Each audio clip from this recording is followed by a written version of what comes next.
உனக்கு உனக்கு ஏன் சுலபம்? உனக்கு ஏன் சுலபம்? பக்தி பக்தி கிடைச்சாதானே சுலபம். பக்தி துர்லபமா இருக்கு இல்லையா? பக்தி கிடைச்சு விடுறதா?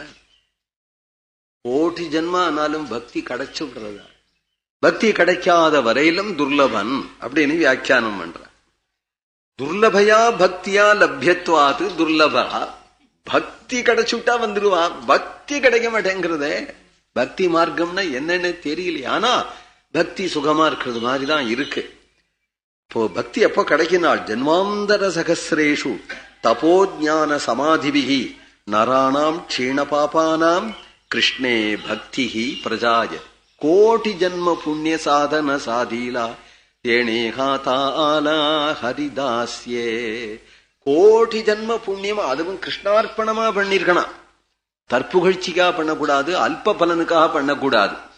அப்படி பண்ணியிருந்தால் இந்த ஜன்மாவில கிருஷ்ண பக்தி கிருஷ்ண பக்தியில பிரீத்தி உண்டாகிறதுங்கிறதுனால பக்திக்கு சுலபன், பக்தி இல்லாதவர்களுக்கு துர்லபன். துர்கமஹா ரொம்ப சிரமப்பட்டுதான் அவரை அடையணுமா, சுலபமா அடைய முடியாது. சிரமப்பட்டுதான் பல ஜன்மங்கள் பிறகு அப்புறம்தான் சித்தான். அநேக ஜன்ம சம்சித்தா ததோயாதி பராங்கதிம் அப்படின்னு சொன்னதுனாலே துர்கமன்.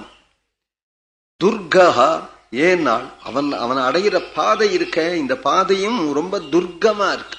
பல சோதனைகள் இதெல்லாத்தையும் ஜெயிச்சுண்டு அவனிடத்துல வர வேண்டி இருக்கு. இழுக்கிறது இங்கதான் இழுக்கிறது. அவனிடத்துல மனசு இழுக்கிறதே தவிர வாழ்க்கை சம்சாரத்துலதான் இழுக்கிறது. பல வியாஜம் அதற்கு. இது வர்றது முடியல, இது முடியல, அவா வரா இவா வரா, ஆபீஸ்ல லீவு கிடைக்கல, திடீர்னு அங்க மாத்தலாயிடுச்சு. இந்த எடஞ்சல்கள் ஆயிரத்தினுடைய மத்தியில போய் அவனை போய் பிடிக்க வேண்டும். சுழல் அதிகமா இருக்கு இல்லையா? இதுல தானே இருக்க வேண்டியிருக்க.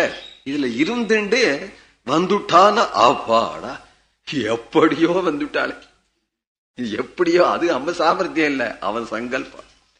ஏன்னா எனக்கு இருக்கிற கவலை, எனக்கு இருக்கிற வலை, எனக்கு இருக்கிற சுழல், இவ்வளவினுடைய மத்தியிலையும் என்ன போய் பொறுக்கி உன் திருவடியில வச்சுட்டு இருக்க அப்படின்னா அது உன்னுடைய சாமர்த்தியம் அப்படின்னு தானே சொல்லணும். அதனால துர்கா துராவாசா. அப்படியே வந்தாலும் பார்த்தோம் ஓடினோன்னு இருக்குமே தவிர சப்ளிக்கே உட்கார்ந்துட்டு அவரோடையே இருக்கணும். ஆத்திலேயே தங்கறது இல்லை அப்படின்னு கிடைச்சிடுமா என்ன? அதெல்லாம் ரொம்ப பாக்கியம் ஆகும்.